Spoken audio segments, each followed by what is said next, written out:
my name's Amanda D, and today I would like to talk about the bandha, uddiyana bandha. So in the body, we have three bandhas. The first bandha is mula bandha, which is located in the pelvic floor area. The second bandha is in the solar plex area above the navel, and it's related to the diaphragm, the psoas, and the transverse abdominal muscles, the corset muscles that wrap around the body. And then also we have Jalandhara lock, which is the bandha in the throat. Now you hear me say lock. This is how we translate the word bandha into English. So it's the three locks of the body. Now in yoga philosophy, there is known to be these energy channels that run through the body, through our system. And apparently there's 72,000 of them. Now the main one is called the Sushumna Nadi, which is the central energy channel that runs along the length of the spine and is closely related to the central nervous system of the spine itself. Now, during our lifetime, these energy channels can become blocked through many different reasons. Now in yoga, we do lots of different types of asanas, which are the postures, to create space and to create opening through these channels, especially through the Sushumna Nadi, which is like I mentioned before, is the central channel. Now bandhas can be very effective. They're a more advanced practice to help move this energy along this center. So to master uddiyana bandha, first of all, you need to learn how to use the transverse abdominal muscles. So this is done by just simply pushing the belly out and then pulling the belly in. So you do that again. So you just push the belly out, relaxing the belly muscles so it comes like a big Buddha belly, and then you pull the navel in towards the spine. If this is hard for you to do, you can practice this first with breath. So this action happens naturally through exhale. So if you inhale, you fill the belly like a balloon, and as you exhale, pull the navel in towards the spine, pressing all the air out of the body. Try that again. Inhale fully, and then exhale completely, pull the navel in towards the spine. Now when you exhale completely, the tendency is to go with gravity and just collapse the chest down. Now to create uddiyana bandha, we need to keep the chest elevated, the head reaching up to the ceiling. So we keep that length through the spine, so we're separating the vertebra. So try that again. Inhale through the belly, and then exhale completely, pull the navel in towards the spine, but this time make sure the chest is nice and elevated up and the head is reaching up towards the ceiling. Okay, so that's the start of the practice of uddiyana bandha.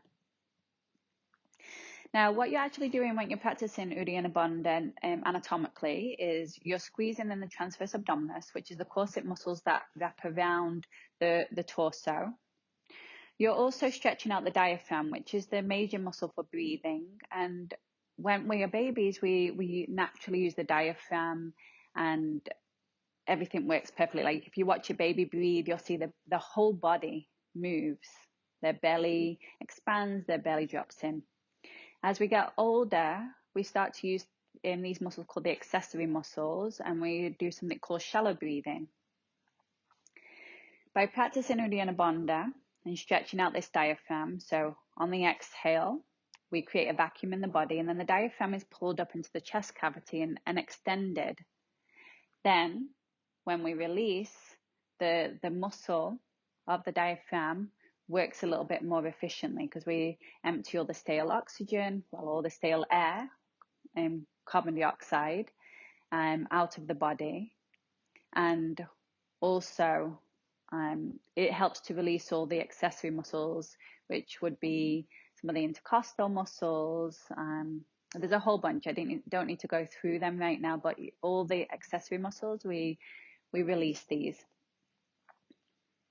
So I was taught this from an amazing teacher called Leslie Kaminoff, and I would like to share it with you. So if you lie down onto your belly, onto your back, sorry, with your face facing upwards towards the ceiling. And you take your arms alongside your ears like this. What this naturally does is it elevates the chest. So that lifting of the chest that I said, as you exhale, the chest needs to stay elevated. You need that length through the spine. So the arms will help you to do that naturally. So it's one less thing to think about. Now, when you press down the lower back into the floor, you're flattening out the lumbar curve. So you're separating the vertebra. You're taking the curve, the kink out of the lower back. Right? So you're making the spine even longer. You can kind of curl your shoulders back, feeling that length. The last little bit before we actually do this with the breath is that suctioning of the belly in and then trying to lift your chest up more towards your chin, like you're moving it towards the back of the room. Now let's do that with breath. Take a deep breath in like you did before. Now you're going to exhale through the mouth. Keep exhaling, exhaling, exhaling, exhaling. And when you think you're empty, breathe out even more until you're completely sure there's nothing left in your body. So you're creating this vacuum in the body. Hold that. Pull the navel in like you just did before and lift the chest up without breathing.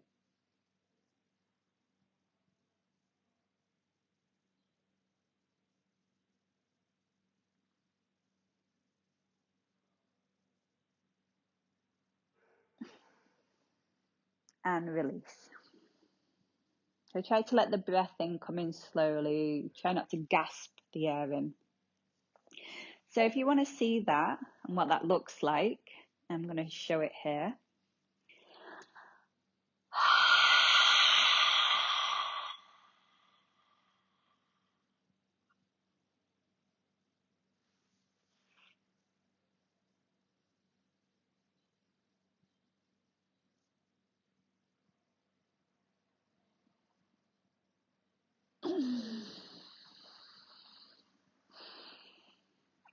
So you'll see I became extremely skinny through that movement. So you feel this vacuum through the body. And the lower back, remember to push that down into the floor as you really reach up through your arms. So try it a few times until it's easy for you to do. Sometimes it takes a few rounds before you get it. Eventually, then you can start to do this in an upright position. So then it looks like this.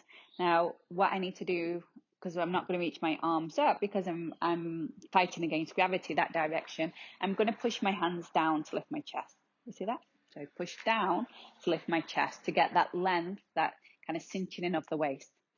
Then I'll pull my belly in, and you'll also see me bring the chin to the notch of the throat, pulling my chin back. That's Jalandhara lock. And also I will be lifting up the pelvic floor muscles, which is Mula Bandha, the pelvic lock. So.